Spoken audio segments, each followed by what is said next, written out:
So earlier this morning, I promised all of you on social media, aka Twitter, that I would be doing a first impressions to a new manga series that came out very recently that currently only has 4 chapters. The title of it is called Grashros?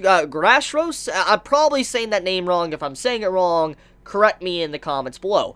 But anyways, though, the series recently came out. It has been recommended to me quite a bit, actually, and many have said, Chibi, you need to check the series out. You might like it. You definitely might like the series the way it's done, and so I decided to, give it a checking out, since technically chapters are, on break this week. I have some free time. I'm working a lot on the 12 Days of Anime videos, but I have a little bit of free time to kind of read new manga and stuff. I was like, you know what? Let's see how this is. Let's see why everybody are recommending this series to me. Let's check it out. And so I read it earlier this morning, and I like what I read. I really liked the first 4 chapters. I read it all in one sitting, binge read it, and I was like, yeah, I like this. Let's do a first impressions on this. This seems like a very fun series. It's off to a very good start. So many of you are probably wondering, okay, so what's it about, Chibi? What is the series about? Should I read it? Here I am to let you know. So the setting of the series is set 30,000 years before our current time. So go back 30,000 years from right now. That's where the setting of the series is taking place. It's taking place in ancient human civilization.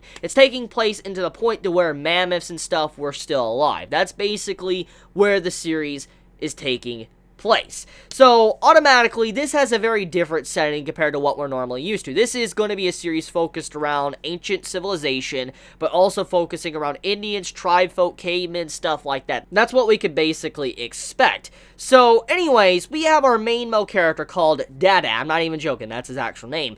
Dada was on a hunt at the beginning of the first chapter, and when he brings home this big animal to feed to his entire village, they're all happy, excited, basically saying, you're the best hunter, we're glad to have you, you're amazing, we're glad that you're here because you're able to make sure we eat every single day and don't have to worry. Basically showcasing that this character, Dada, is an amazing person. This guy is someone everybody looks up to. He's like an idol amongst the village, and so it's a really nice, fluffy start to show how these tribes people are just living, getting along day by day and all that, and they don't really have to worry too much. Overall, they're having a very peaceful time. So, a couple of panels pass and all that. Eventually, you find out that Dada has a wife. And this wife, Lulu, she is currently pregnant with Dada's child.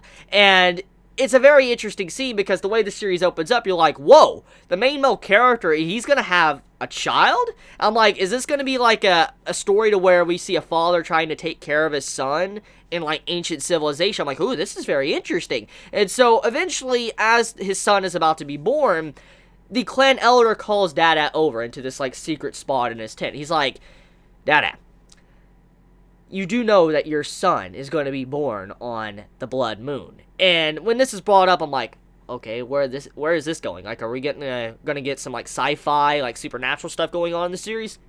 Basically, he's like, your son's gonna be born on, the blood moon.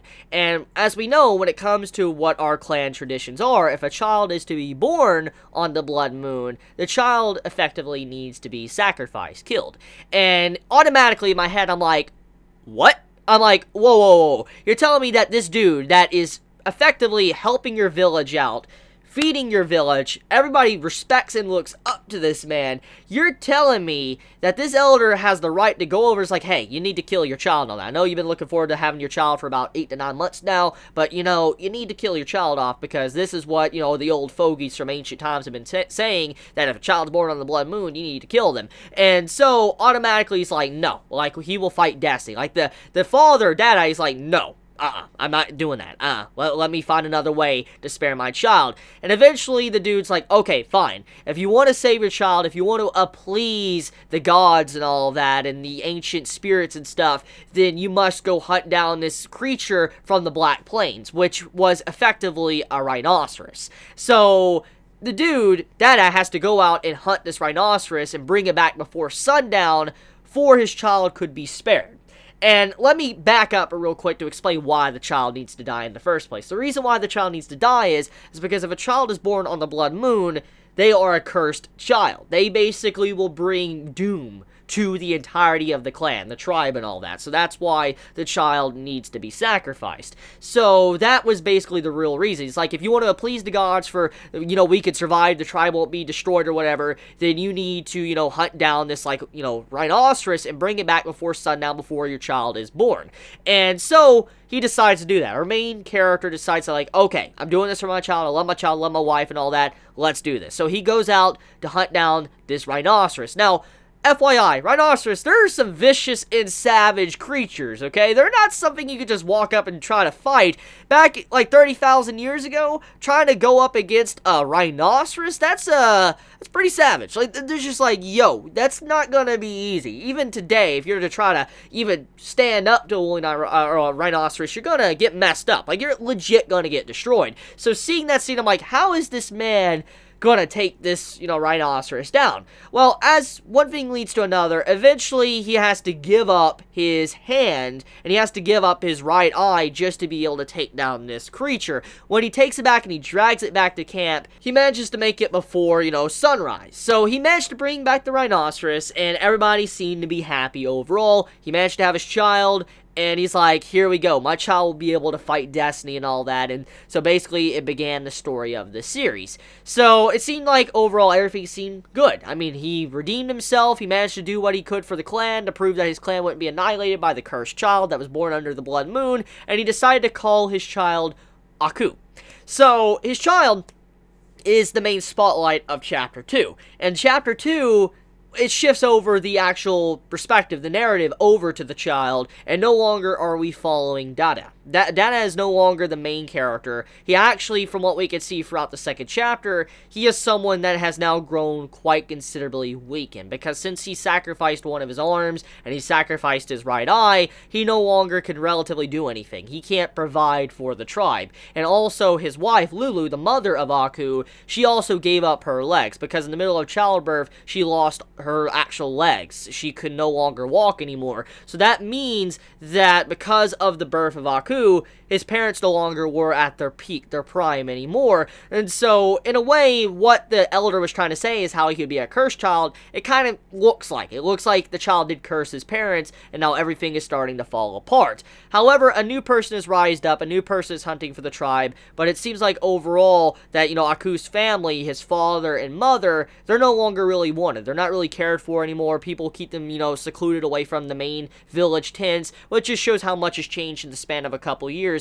since the loss of his, arm and eye, and since Aku was born. So we get to see the story of this boy that right now he's being told that he is a cursed child and that he's bringing so much doom and problems to the clan. And I'm thinking to myself, this series seems very, very real in a way, because I feel like the narrative of the series is trying to showcase how messed up and naive humanity was so many years ago. I mean, 30,000 years ago, civilization was nowhere near like it was now, and people used to, worship and pray to mud statues and stuff, just these weird things, or believe in these, superstitions and stuff that doesn't make any sense whatsoever, or just sacrifice people to please a volcano god. That's what people used to do a long time ago. I mean, look at the Aztecs and what crazy stuff they did. I mean, even 500 years ago, actually, from our current timeline, there's still some heinous stuff that's done. So, when you think about it, it's just I feel like the narrative of the series is to show that sometimes you don't need to think that everything you believe in is completely accurate. Or in this case, since the child is meant to break destiny, I feel like the trope of this, it actually fits with it. Because